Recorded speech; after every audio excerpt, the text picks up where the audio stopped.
It's only worth it if you work for it. It's only worth it if you work for it. I won't stop till they hear me now. I won't stop till I wear the crown.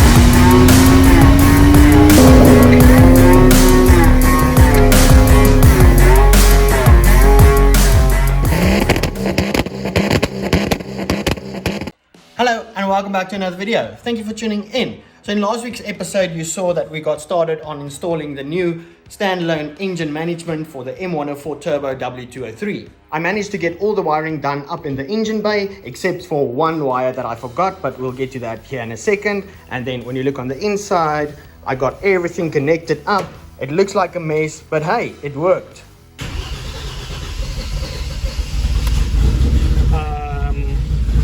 Our beams are working.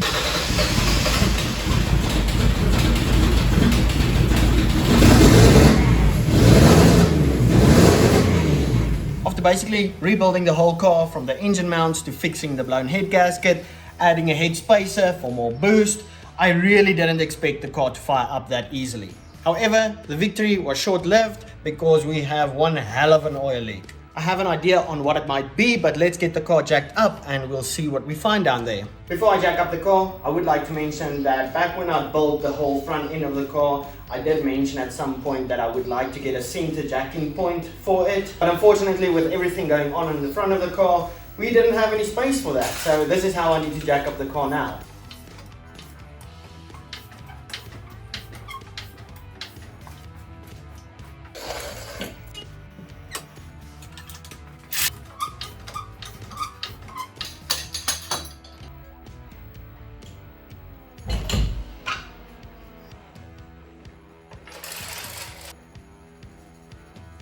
Not the ideal situation, but anyway, that's a lot of oil.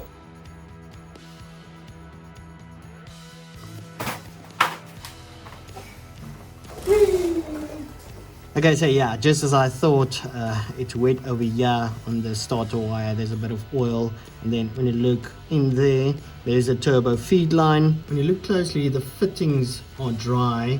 It seems like I might have damaged it when installing it, so the leak is coming from over here. So I guess let's get that removed and have a better look at it.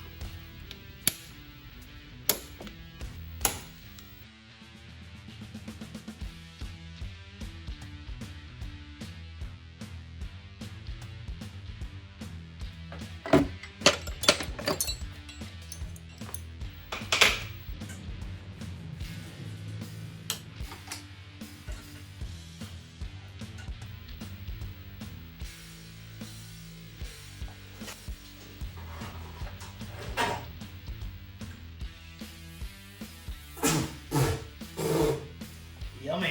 It's definitely on this crimped on piece, not on the fitting itself, so I'm sure it'll be an easy fix. I'll go get that fixed tomorrow, but for now let's move on and finish this installation. Everything is much closer to being done than it might seem at this stage, but let's start over here. So the cluster is still open because I had to adjust the fuel level over there just so that it's in the right place. So when you switch on the car, if I can find the key, found it. Try this again, switching on the car. Have a look at that fuel level. So I have about 10 liters in the tank right now. There we go, that seems about right. So now I can go ahead and close it up. Put this piece on, as easy as that. Stick it in there.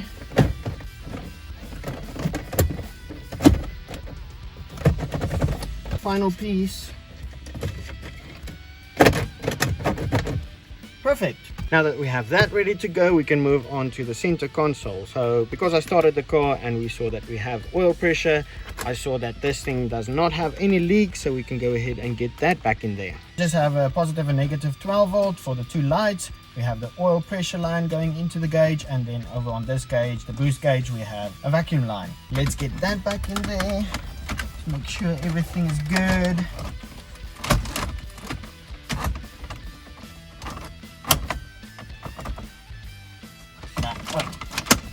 Just need to make sure nothing is binding up.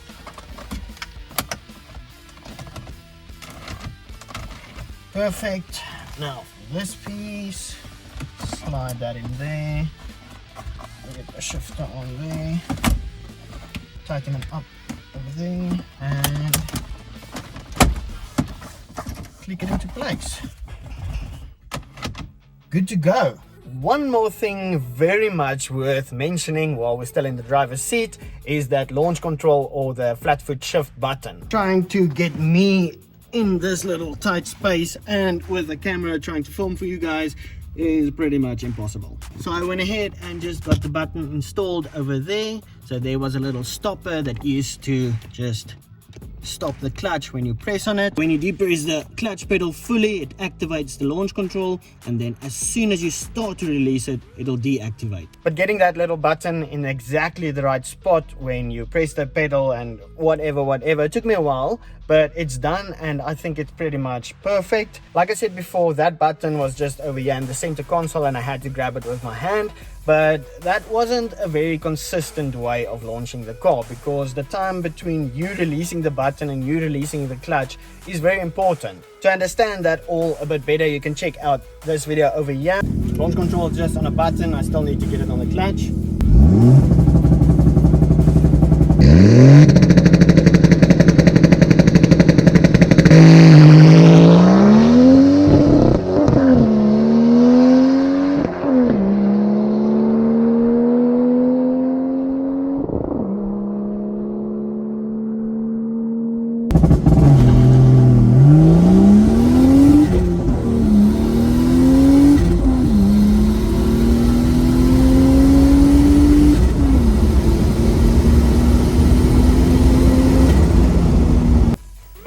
Now I'll tell you what, I am 100% ready for all those noises again, but we're almost there. So like I said, I forgot one wire over here, so that was the positive wire for the alternator, and that's why on the dashboard when I first started the car, it had a warning light, or like a red warning. But anyway, I got that on there, I just needed a terminal for that. So that's ready to go. And then with the power of editing, it's a couple of days later, and I went ahead and got this turbo feed line, the oil feed line fixed and changed it up a bit. Before it just came out straight of the oil filter, but now we have this little elbow.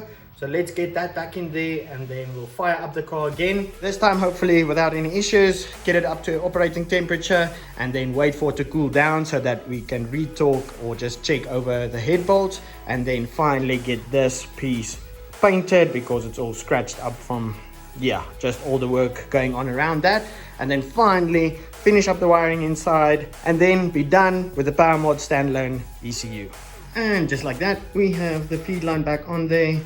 It works out a bit better than before. It's not as close to the firewall. Got a little reference line for the gauge that's inside the car for the oil pressure. Then I also just have this temperature gauge over here to compare the one in the dash with this one, because I know where the temperature used to be in this one. Then one more thing I added was the radiator fan. So we have that connected up.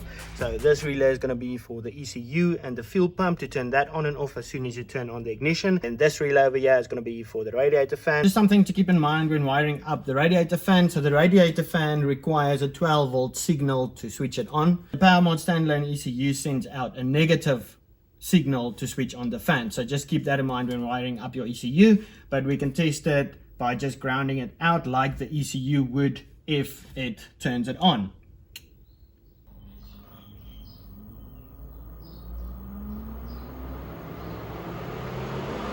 So there, it just turned on, so now we can go ahead and start the car and see what happens this time. Switch it on. I hear both fuel pumps, and then I just set the fan to turn on very early at about 46 degrees.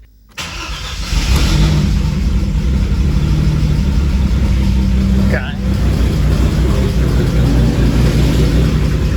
Have oil pressure over there.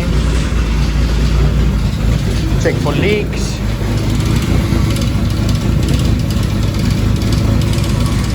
Don't have any leaks yet.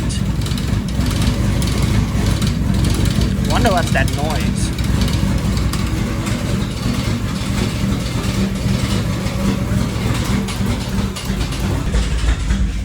Still complaining about the alternator.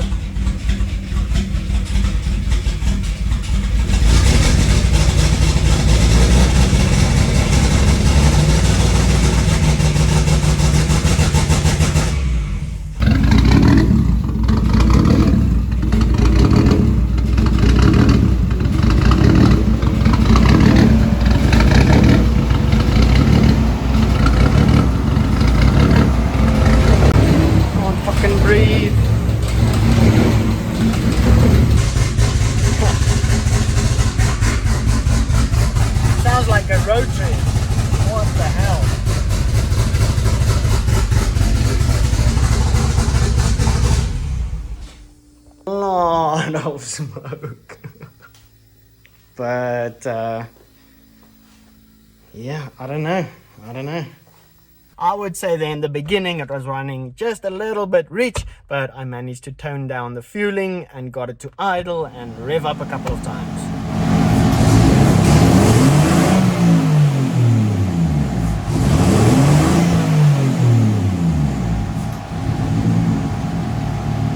And then I also kept an eye on the two temperature sensors, and they are reading the same temperature, so that's also a very good thing. Then once I got the fueling a bit dialed in, got the car idling, I just went over all the fluids and everything like that.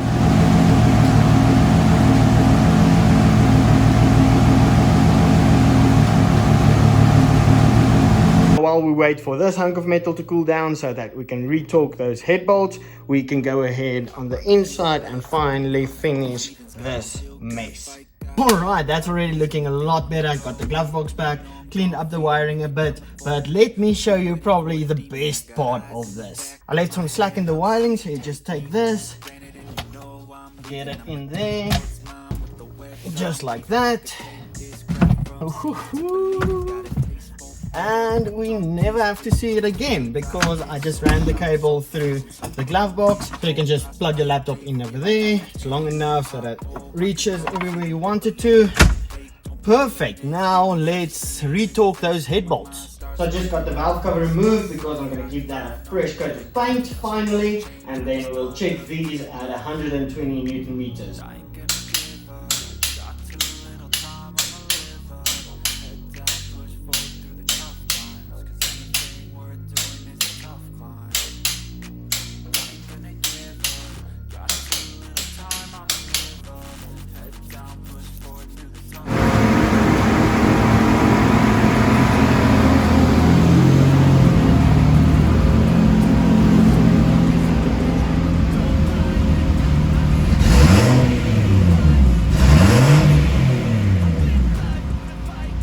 Running on the PowerMods, it's running so much better than when I first started all of this. I have been tinkering with the tuning, but I'm not a professional. I don't know much about it, so I'll rather leave that to the professionals to sort out. All that's left is getting the hood painted. I also have a boot spoiler that I need to get painted while I'm painting the hood. Get that on the car, and yeah, basically we will be done. 4 months of hard work is gonna pay off. I also have the old tune, but I loaded that on the car and then it doesn't pick up the crank sensor, so I'm still gonna mess with that. Maybe in the next video we'll start driving this thing around and start testing things, but for now that's gonna be it. Thank you guys so much for watching, and then I'll see you next week Sunday 6 a.m. I be in my feelings, I'ma be fine. Need time and I'll soon be winning. I live life for the fight, yeah, I'm here to get it. I got drive, got sight, always have a vision. I don't lie at night, I be in my feelings, I'ma be fine. Need time and I'll soon be winning. I can feel the blood creeping up from the heathens. Got will, got fight.